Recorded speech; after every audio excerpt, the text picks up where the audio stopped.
I'm Roxy with Roxie's Broadway Breakdown. Welcome back to my channel, and if you like all things musical theater, then don't forget to click and subscribe because this is the place to be.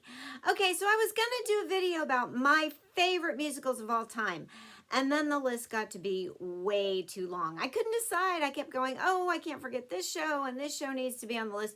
It would have been like a 3-hour video.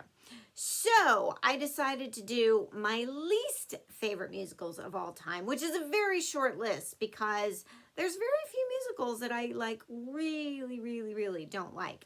And I'm sorry if some of these musicals on the list are like your favorites. We can all agree to disagree. There are friends I have, oh, I should say ex-friends. No, I'm just kidding. But there are friends I have that like hate Les Mis. I'm like, how can you hate Les Mis? They're like, oh, because everybody does and it's so depressing. I'm like, whatever, get over it. All right, so starting off with the 25th annual Putnam County Spelling Bee. Yeah, I'm sorry, guys. I can't do this show anymore. And I know I've even suggested it for a show to do, and it is good. Like, if you have a small theater and like a limited cast, it's a decent show to do if you have limited means and everything. But for me, I just can't see this show anymore. And you know, sometimes you have to, some of these shows I have seen several times, because if you have a friend in the show, if you have a friend that's directed or choreographed, it's like, oh, I have to go support my friend. Or I have even done these shows, or I've choreographed them myself, so I'm like, I can't look at that show anymore. But yeah, this one, I think it's just because it, you know, just takes place in one place. I don't find the characters that compelling. I don't really like the music. There's no big dance numbers. So for that reason, I just can't do it. All right, curtains. Curtains. This is a Kander and Ebb show, and it's like a murder mystery, so like a whodunit. Maybe it was a production I saw of it. It wasn't that great. But there was only like one dance number I really liked. I mean, it was kind of creative and fun. It took place in a saloon, and it's kind of a cowboys and saloon girl kind of number. It was that way. But other than that, by the end of the show, I was like, I don't care who got killed, why they got killed, who did it. I just solve the damn mystery and move on. Curtains. It was not like their, you know, cabaret in Chicago. I was like, what happened with this show? All right, Peter Pan. This is a huge no for me. I can't do it anymore. I don't care who's in it or why they're doing it. I've never understood why a 35-year-old woman has to be Peter Pan. Although I know that the tour that's going on right now, or I don't know if it's ended, but they finally chose a young boy to play Peter Pan. I'm like, finally. But it's the structure. The whole first act is in the nursery, and then he whisks him off to fly. I do like the flying scene. That's pretty cool. But once they get to Neverland, you've got the Lost Boys and the Indians and Captain Hook and the pirates. And it just seems to go on and on and on. It's like, surely we're done. No, we're not done. Then we go back to the nursery. It's like, oh, well, we ever see Peter again? No, I don't care if you ever see Peter again. Just finish the show. It's so long. 3 acts is way too long for a musical.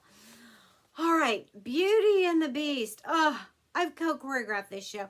It's just, it never, like, the costumes are too disproportionate on stage. It didn't transfer well. Like, I love the animated movie. I like the live action, but it's just too disproportionate.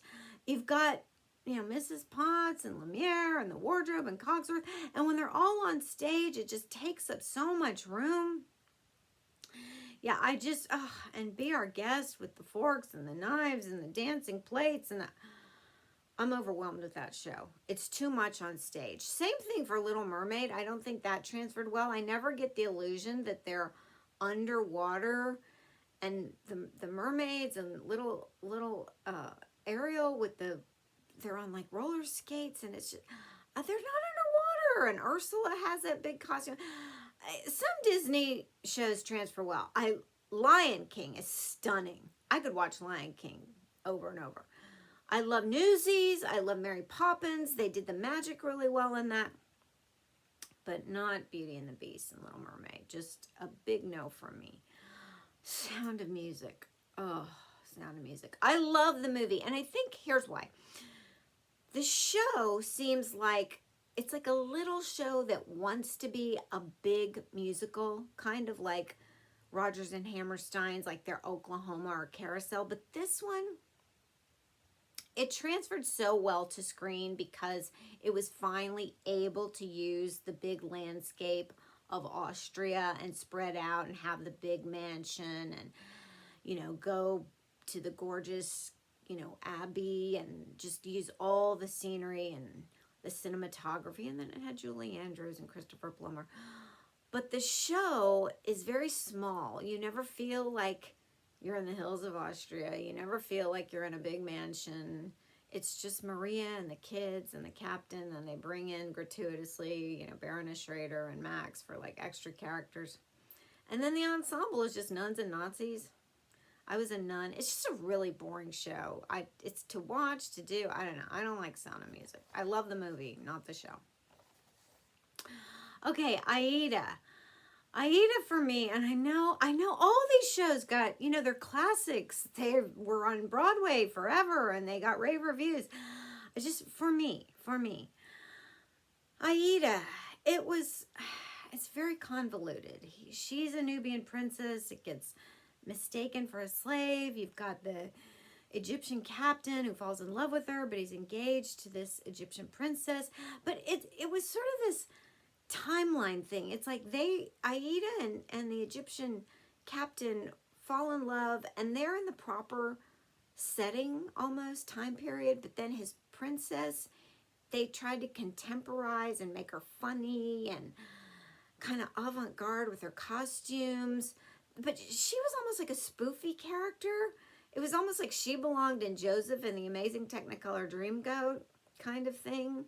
But they were serious, and it was a serious plot. But you have the Nubian rebellion. I don't know. It like just never jived for me. I was like, and then it starts in the future with them in the museum, and then it goes back to the future, ending in the museum. I was like, pick a timeline. Pick a timeline. I don't know. It just, I don't know. Could have been done better.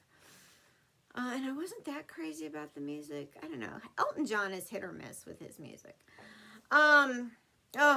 And then Gigi. Gigi gives me the creep factor. I don't know if this was a thing back in Paris in the day, but whatever. And they try to, you know, like train these little girls to be these coquettes or mistresses for these older guys. And Gigi falls in love with this 30-year-old guy. She's like 17. He's 30. I don't know, already. There is creepy. They do fall in love though, but they've got this 80-year-old man who's in the background with all his women singing "Thank Heaven for Little Girls." It's like, no, dude, stay away from the little girls. You're creepy. Then they do end up getting married. The 30-year-old guy with Gigi, and I'm like, no. I mean, it's just no. Creepy. Anyway, there are my shows. I don't know if any of those are on your list. You have others on your list. You're just like, I can't believe she hates those shows. Anyway, let me know in the comments below. Don't forget to click and subscribe, and I'll see you in my next.